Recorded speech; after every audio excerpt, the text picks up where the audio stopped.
Je le connaissais, le bourrin du Scotland qui entrait le premier dans la turne. C'était un dimanche matin.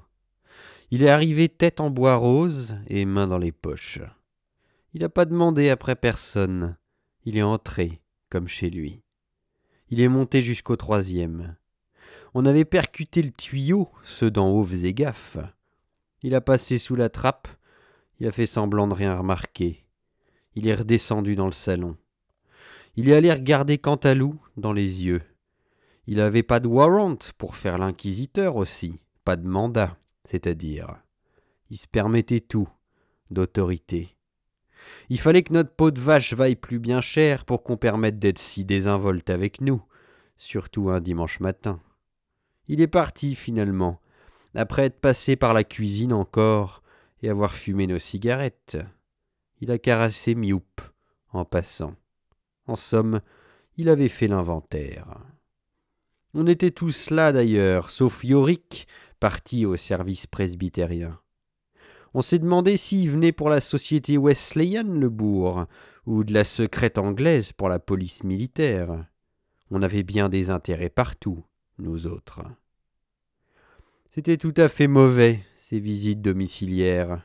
Ça présage du pire. Je suis monté vite chez Borot, qui coupait justement les journaux du matin. J'y ai demandé ce qu'il en pensait de la visite. Il les connaissait mieux que nous encore, les bourgs d'Angleterre, depuis 40 ans. Mais il était tout triste, plus abattu que je l'avais jamais vu, même après les coups durs. « Tu vois, Ferdinand, qui m'a dit. Maintenant, ça peut plus s'arranger. » Quoi que j'ai fait, qui peut plus? J'aurais dû y aller à Dublin, et toi aussi. Pourquoi? Ça s'est vite fini chez eux. Comment? Ils seront tous fusillés demain, devant la citadelle Saint-Pancrace. Tous, au lever du jour. Donnez alors? Oui, tous. Mais donnez vite. Tu crois qu'ici on est donné? Il n'a pas répondu.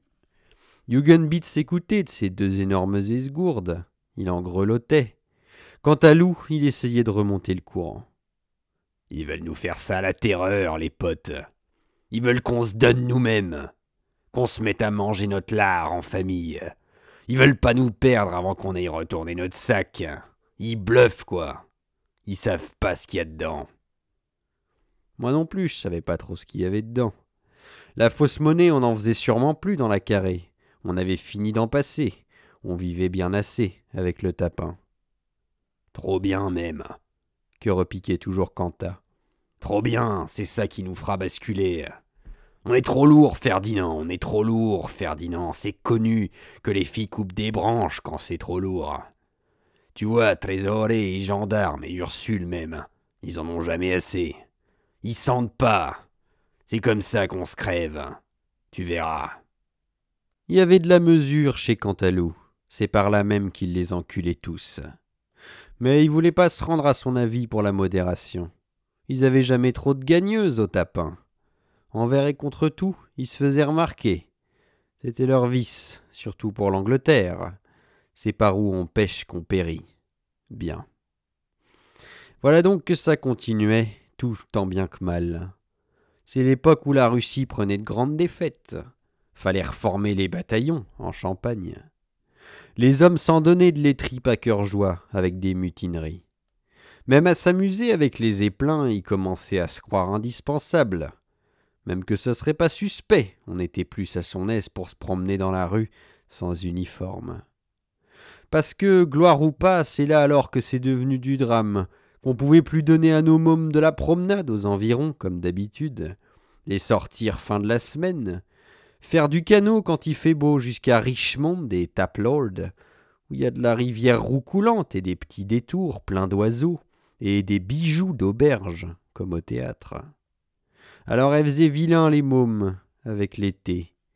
Il y avait de l'ouvrière en elles. Un jour par semaine, il leur fallait du plaisir, et de la sortie, et manger sur l'herbe.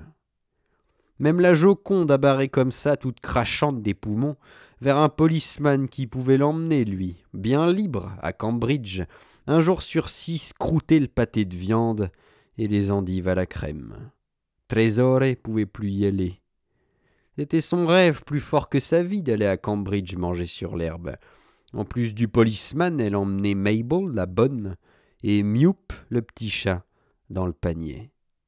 Toutes nos poules aussi commençaient à prendre de l'air avec des demi-sels, pendant qu'on marinait, nous, dans la maison, les vrais de vrais, forcés par la filature.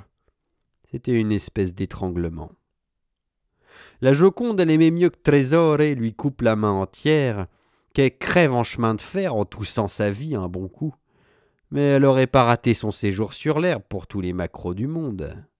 Elle lui a dit à Trésor et en plein en face, elle qui était si décharnée déjà, lui comme un monstre. Je l'ai vu. Il voulait la tuer sur le champ. On s'est tous interposés. Ça passera, qu'on lui a dit. Minute, patience, laisse, tu la reprendras, ça passera. Il a fallu qu'il tolère chaque 6 jours le policeman qui venait la chercher, un Irlandais. C'est lui alors, Trésor, qui se mordait les doigts au sang et de vraie jalousie. Le pli était pris. Après Joconde, c'est la petite reine qui s'est mise bien avec le laitier. Le mec aux bananes de la porte, il a cru bon d'installer aussi. À nous voir confinés dans la pio, lycéen hardi. Il a proposé des virées jusqu'à Brighton, à Suzon les petits pieds. À Hortense, qui était si tendre pourtant. Elles ont accepté. On était doublés de partout à cause des sorties. Il n'y avait plus qu'Ursule de vraiment fidèle. On leur cognait pourtant à toute la gueule aux ménesses, on les raisonnait savamment. Mais ça n'avait rien à faire contre l'excursion. Qu'on aurait insisté, qu'elles auraient toutes barré. Il y avait déjà des trous dans la caisse. Elles rendaient plus qu'à moitié. Ça s'était jamais vu.